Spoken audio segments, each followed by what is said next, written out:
हमारे साथ अब जीजेसी के वाइस चेयरमैन अविनाश गुप्ता जुड़े हैं। अविनाश, कैसे देखते हैं आप सबसे पहले सिल्वर प्राइसेस के इस मूव्स को? Manisha ji, good afternoon. जो चांदी एक बहुत टाइम से $36 का ब्रेक देख रही थी, वो फॉर्चुनेटली अभी मिल चुका है। और जो तेजी आप अगर से 19 मार्च 2020 जब कोविड था उस टाइम पे आप देखोगे तो 40,000 का दाम था। आज 40,000 से 1,05,000 का जो जंप है, दिस इज फेनोमिनल। और ये ही आपको दिखाता है कि इस मेटल में कितनी ज्यादा पोटेंशियल अभी भी बाकी है।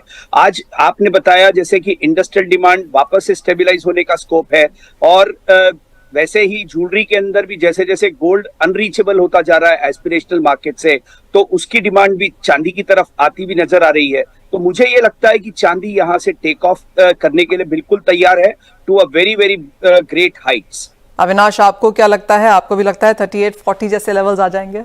I am more bullish than Chirag bhai. Okay. I look at $45 in this year, and Wow. very fast. I think silver should cross the all-time high of $49.5.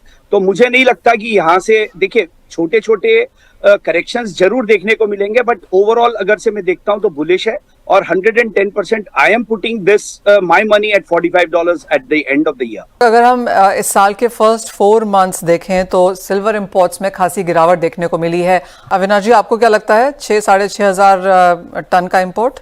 I am in sync with Chirag भाई, 100% ये आएगा। और जो initial months के अंदर जो गिरावट आई है, वो गिरावट का बहुत बड़ा कारण ट्रेड वॉर का जो चक्कर है वो था। Industrial production has gone down drastically. And आपको एक चीज और देखनी पड़ेगी कि जैसे जैसे हमारे पास में इंडिया में ईवी का चलन बढ़ता जा रहा है, उससे हमारे पास में चांदी के ऊपर बहुत बड़ा इम्पैक्ट अपने को इंडिया में इंपोर्ट के अंदर EVs are going to consume a lot of silver.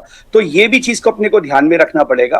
तो मुझे लगता है कि 6,500-7,000 tonne is no problem at all for India. और दूसरा एक और चीज इंपॉर्टेंट है कि इंडिया का एक domestic manufacturing is very high. आप अगर से हिंदुस्तान जिंक को देखोगे तो वर्ल्ड का 2nd या 3rd largest manufacturer of silver is Hindustan zinc. तो वो भी तो एक हमको साथ की साथ लेके चलना पड़ेगा कि उसकी वजह से भी इंडिया के अंदर imports might have got down little bit on this. और पिछले साल से इस साल के कंपैरिजन में जब मैं इंपोर्ट डेटा देखूंगा तो पिछले साल में जो सेपा की वजह से इंडिया में चांदी का इंपोर्ट बढ़ा था, because they were at 1% and that disparity was huge. उसकी वजह से बहुत ज्यादा चांदी का इंपोर्ट लास्ट ईयर हुआ था, और इस साल वो बजट के अंदर उसको स्ट्रेट कर दिया गया है। तो आई डोंट थिंक उसका इम्पैक्ट बहुत ज्यादा दिन तक दिखेगा आपको। अविनाश जी, आपको भी लगता है कि सोने के खरीदार अब चांदी की तरफ यहाँ पर जा रहे हैं, और विद इन चांदी क्या बाइंग हो रही है? देखिए, चांदी की ज्वेलरी का डिमांड बहुत बढ़ गया है मनीषा जी। और मैं आपको ये बोल सकता हूं कि डेफिनेटली सोने का जो लोअर तबका जो ज्वेलरी खरीदता था वो चांदी की तरफ शिफ्ट हो रहा है, क्योंकि उसको कम पैसे में अच्छी ज्वेलरी देखने को मिल रही है। And that is the reason चांदी की तरफ थोड़ा थोड़ा गोल्ड का बायर शिफ्ट हो रहा है।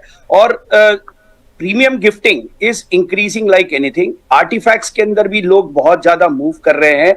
उसका पीछे रीजन है कि लोग को दिखता है कि एक तरफ इन्वेस्टमेंट हो रहा है और दूसरी तरफ we have the artifact value also. So both ways people are shifting towards artifacts as well as premium gifting. चौतरफा मैं ये बोलूंगा कि इंडस्ट्रियल डिमांड को अगर से आप छोड़ दोगे तो भी आपको ओवरऑल डिमांड कंज्यूमर लेवल पे दिखने वाली है इस साल। अविनाश जी, एक चीज है जो मुझे हमेशा लगता है, ना अज्यूमिंग बाकी कंज्यूमर्स को भी लगता है, कि जिस तरह की चांदी के मेकिंग चार्जेस हैं, बहुत सुंदर आर्टिकल्स हैं, बहुत सुंदर काम है, लेकिन making charges are just insane. See I will tell you one thing, art को कोई भी चीज आप जब करोगे तो उसके अंदर आपको एक मिनिमम थ्रेशोल्ड लगता है। सोने के अंदर आपको मेकिंग चार्जेस कम इसलिए दिखते हैं कि सोने की वैल्यू बहुत ज्यादा है, उसके कंपैरिजन के अंदर making charges are lower. But when you are paying to the artisan, you are paying in value terms. So उस हिसाब से आपको लगता है। But I say one thing, चांदी की jewellery is amazing to look on people also, and traditionally India is a silver consumption on jewelry part. So मुझे नहीं लगता है कि it is going to pinch many of the people.